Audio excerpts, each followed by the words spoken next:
Në fakt, motivimin ne kemi folur disa herë bashk, pasi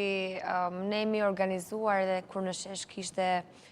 disa 10 vetë. Sot që shohim qindra mirë shqiptarë, të cilët për më shumë se një muaj dalin në shesh, protestojnë, kërkojnë dorëheqjen e kryeministrit Rama,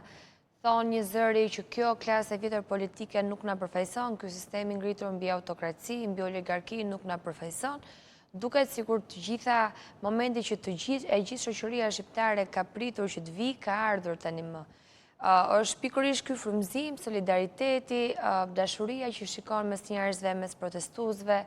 fakti që ndihet një shpresë që po nxizet aty në shesh, e cila të bën që të mos mungosh asnjë ditë në protest, edhe në këtë ditë që duhet thënë ka qenë të vështira, kanë qenë të nxehta, kanë qenë me shumë presione, me shumë vështirësi,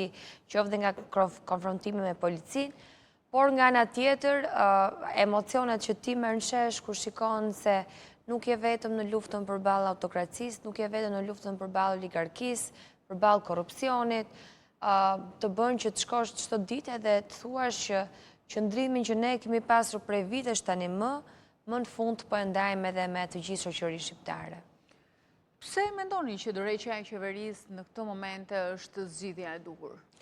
Në fakt, dorëheqja e kryeministrit Rama është kërkuar që në ditët e para kur filloi kjo revolt, ky mllep qytetar, personalisht mes ditëve kam filluar të pyes edhe veten pse në këtë moment u artikulua një zëri dorëheqja dhe ajo që më vjen si përgjigje është fakti se kryeministri Rama, pushteti që ai përfaqëson,